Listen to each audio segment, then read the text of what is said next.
A very warm welcome to a brand new edition of Fine Print. I'm Molly Gambhir. We're getting you some breaking developments coming in right at the top of this edition. India continues with its push for the speedy extradition of Vijay Mallya and Lalit Modi. In the latest that's coming in, India has asked the United Kingdom to extradite the fugitives and economic offenders. This comment was made during the Indo-UK Home Affairs dialogue. At the forum, India has pushed for the speedy extradition of Vijay Mallya and Lalit Modi. Detailed exchange of views took place between the two sides on Indian fugitives and economic offenders residing in the United Kingdom. The dialogue covered a wide range of issues, including cyber security, women's safety, terror financing, to name a few. But one of the most crucial takeaways has been India's insistence of ensuring that Lalit Modi and Vijay Mallya, the economic offenders, be extradited. The two sides also agreed to maintain the momentum for enhanced security cooperation between India and the UK. Let's go straight across now to my colleague Siddhant Sibal, who's been tracking the very latest that's coming in. Siddhant, India continuing with its push to ensure that these economic offenders are extradited. Contextualize for our viewers the earlier statement that was made by India just a short while ago and the latest one that's come in as well. Well, I can add another thing that not only India raised the issue of Lalit Modi and Vijay Mallya, but India also raised the issue about the whereabouts of diamond merchant Nirav Modi, who's said to have been planning for asylum in UK. So India has also pushed on Nirav Modi, but the exact wordings of the statement given out by the Ministry of Home Affairs here in New Delhi is like detailed exchange of views took place between two sides on the Indian fugitives, economic offenders residing in the UK. The Indian delegation impressed on the UK authorities the need to expedite the process of extradition. Strong statement coming from the Indian side, and the statement coming just a few days after the Indian External Affairs Minister Sushma Swaraj in her annual press conference also talks about it, how both the Prime Minister, the British Prime Minister and the Indian Prime Minister met at the Chogam summit, and the British Prime Minister raised about the deplorable condition of the Indian jails, which of course the Indian Prime Minister responded, saying these are the same jails where Mahatma Gandhi and Nehru, the Indian freedom fighters, used to live. Remember that during the proceedings of Vijay Mallya, one of the contentions raised by the side of Vijay Mallya was that the situation in the Indian jails are not good. That was the reason that Vijay Mallya should not be allowed to extradite. So that the answer given, of course, by the Indian Prime Minister. But talking about the extradition process, it's a long battle which started last year and it's still continuing in the British courts, but nearing towards the end, and it looks like a situation in which could achieve some kind of success, because in one of the cases Vijay Mallya lost, and now the banks, Indian banks, can get their money back. So clearly India is getting certain success, but we'll only get to know once the legal procedures are over and the decision is given out by the British courts. But India keeping on the pressure on at the British multiple side, levels, upping its ante against these economic offenders. We're going to leave it there for the moment, though. Siddhant Sibal getting us the very latest. Thanks very much for joining us on the broadcast.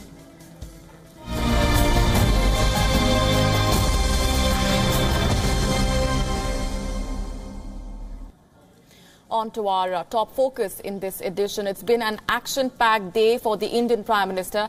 Having landed in Indonesia last evening, Prime Minister Narendra Modi's official engagements began today. This is the first leg of his three-nation tour to East Asia, which also takes him to Malaysia and Singapore to further boost India's Act East policy. This is the Prime Minister's first ever official visit to Indonesia, the largest country in the region and a close maritime neighbor.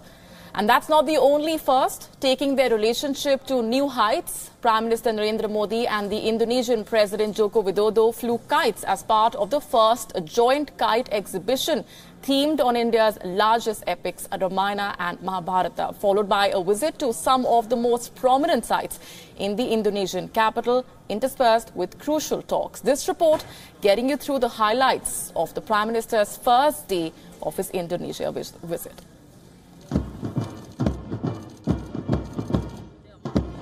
This is the Kalibata Heroes Cemetery.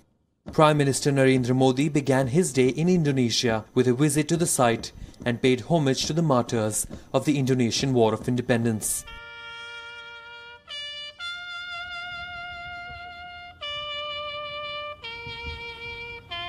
After laying wreath at the memorial in South Jakarta, Prime Minister Modi was officially welcomed by the Indonesian President Joko Widodo.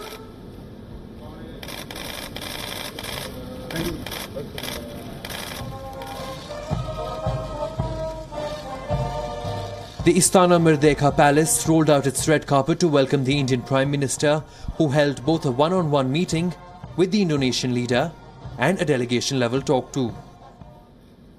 Both nations agreed to cooperate on a wide gamut of issues, terrorism being the primary one.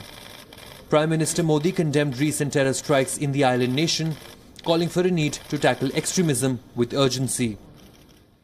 The two leaders signed 13 memoranda of understanding on issues ranging from trade, culture, science to maritime security. After a promising round of deliberations, the two leaders let their hair down. Prime Minister Narendra Modi and President Widodo flew kites. The occasion was the inauguration of a kite festival along the theme of Indian mythologies.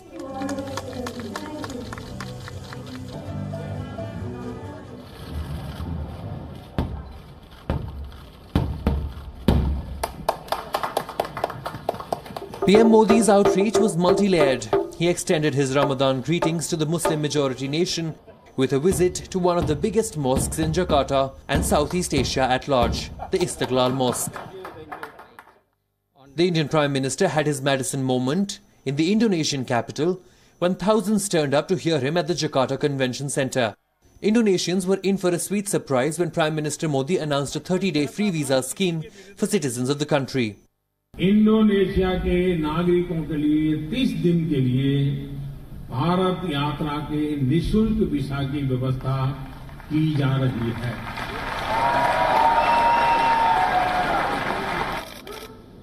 The Indonesian president left no stone unturned in extending a warm welcome to the Indian leader. A banquet was hosted for the Indian Prime Minister at the Presidential Palace. Having rekindled a long-standing friendship with Indonesia, he wraps up his visit. Prime Minister Modi now heads to Malaysia and Singapore in a bid to concretize his Act East strategy. Bureau Report, WION. That brings us to the immediate aspect of what makes the Indian Prime Minister's Indonesia visit significant. Other than the strategic and economic angles, there's also a deep cultural connect between the two countries. Indonesia, as we know, is the world's largest Muslim majority country. Nearly 13% of the world's Muslims live there. That's over 220 million people, more than the Muslim population that lives in India or in Pakistan and Bangladesh. But even though it has the world's largest Muslim population, Islam is not a state religion in Indonesia. The country follows a motto that's very dear to Indians as well: unity in diversity. And that's because even though nearly 88% of the population is Muslim, they come from over 1,300 ethnic groups. 95% of the population is of local ethnicity, while the rest are of Arab, Indian and Chinese descent. Indian Prime Minister Narendra Modi addressed this diversity when he addressed the Indian diaspora in Jakarta today. Bharat और Indonesia सांस्कृतिक बंधन से बंधे हुए हमारे बहुत पुराने संबंध हैं। The Prime Minister also inaugurated a series of kite exhibits with President Widodo, which included themes from the Ramayana and the Mahabharata. आज सुबह इंडोनेशिया की विविधता की झलक भी देखने को मिली। विभिन्न पोशाक पहने हुए नागरिकों और बच्चों ने जिस गर्मजोशी से स्वागत किया, वो देखते ही बनता था। और दृश्य ऐसा था, किसी के भी हृदय को छू ले। It touched my heart.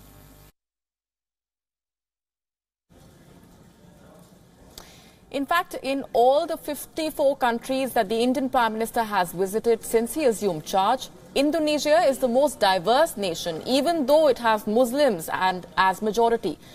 This is a country which does not treat Hindus as minority, but in fact celebrates Hindu cultural motifs.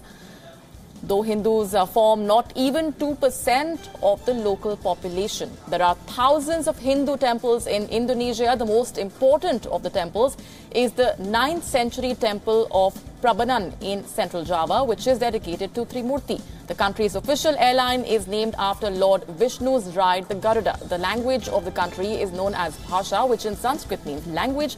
And there are a number of Sanskrit-inspired words, such as Grihapurnayodh, which means a pensioner. Some accounts link the island of Bali to Samudra Manthan, mentioned in the Puranas.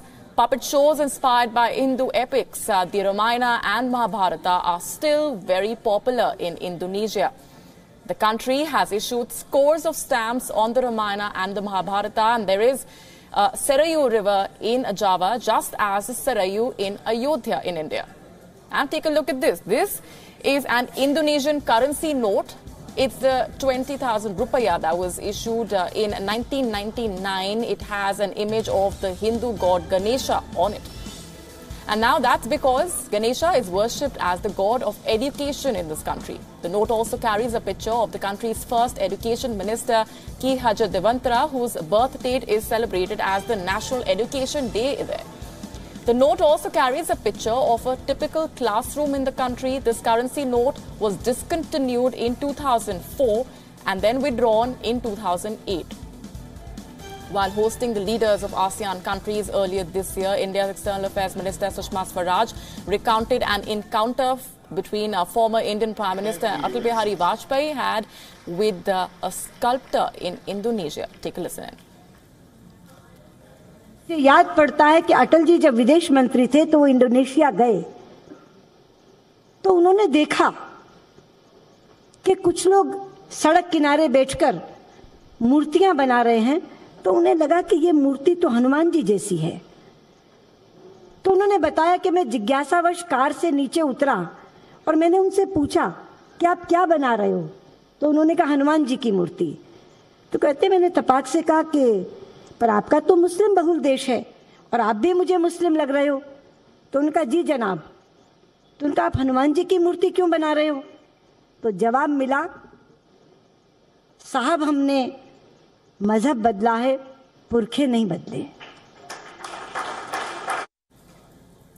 And before the advent of Islam in Indonesia, sometime between the 9th and the 13th centuries, when traders from the Arab world first came to this region, Indonesia had a Hindu and Buddhist past. Today, Indonesia is one of the world's major emerging economies. In fact, it is the biggest economy in Southeast Asia. Apart from Indonesian, there are some 300 regional languages that are spoken there. There is a lot that the world can learn from when it comes to Indonesia. Unlike India, where anything cultural is seen through a prism of communal versus non-communal, this is a country that celebrates its diversity. Indonesia today lives in tight embrace with this past and not in denial of it. This is what makes this country one of the world's only Muslim countries that is so diverse. And Indian Prime Minister Narendra Modi and the Indonesian President Joko Widodo have hailed the decision to set up a joint task force to undertake projects for port-related infrastructure in and around the Indonesian island of Sabang. Let's also tell you, China has been very cautious about India and Indonesia's cooperation at Sabang port. Sabang is located near the northwestern entrance to the Strait of Malacca, which China sees as strategic for its economic and energy security. The two nations also agreed to work towards promoting sea tourism by improving connectivity between Sabang Island in Indonesia and Port Blair, as well as Havelock Island in Andaman, for promotion of sail tourism, cruise ships, marine adventure sports, diving and wellness tourism. The decision of setting up a joint task force comes during Prime Minister Modi's visit to Indonesia and is one of the key takeaways from his visit.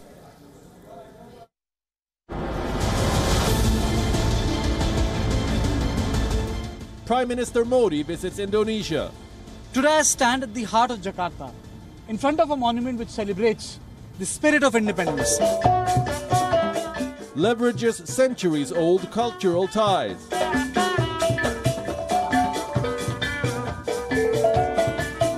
Boosts strategic ties with Jakarta. Watch full coverage of Prime Minister Lalit Modi's visit to Jakarta with me, Kartikeya Sharma. India acts ease. WION reports live. And in India, it's a faux pas of epic proportions. India's largest fuel retailer, the Indian Oil Corporation, was caught in a rather embarrassing situation. Let's tell you what happened. The reduction in Delhi's petrol and diesel prices by 60 paise turned out to be a clerical error. And it was then revealed that fuel prices have actually been slashed by a mere 1 paisa. The Indian Oil Corporation cut the price of petrol and diesel by 60 paise, but soon revised the reduction to reflect only a 1 paisa cut in prices. The current price of petrol is at a staggering 78.42 per litre in Delhi and rupees 86.23 per litre in Mumbai, while diesel prices stood at rupees 69.30 per litre in Delhi and rupees 73.78 per litre in Mumbai. In a statement that the Indian Oil Corporation issued, it said that the reduction was supposed to be 1 paisa, but due to a clerical error, the price prevalent as of May 25th was communicated as being today's price, which led to confusion.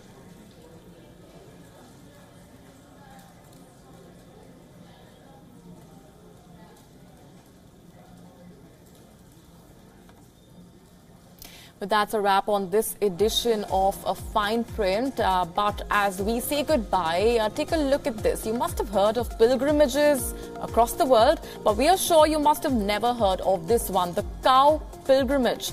Let's tell you more through these visuals.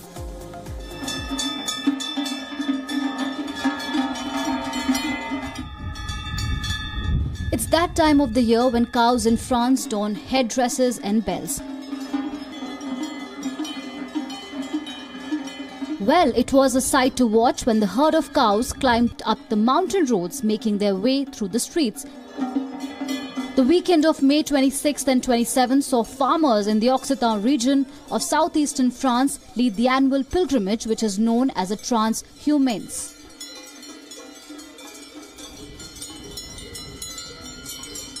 Not only that, there are festivals organized for the cows to celebrate the climbing of the herds to the plateau.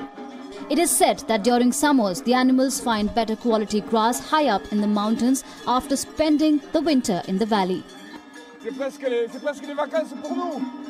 It's almost the holidays for us. It's like we take leave for 6 months. They'll eat fresh grass of better quality than in the valley. It allows us to be able to harvest the food for next winter. Walking a distance of more than 60 kilometers, these cows tend to get tired, and here they are quenching their thirst. But it is just a matter of 2 days when they complete their not-so-holy pilgrimage. So next time you're in southern France and if you witness cows donning headdresses and bells, don't be amused. Make way for them, for they are on the way to the mountains. Bureau Report, WION.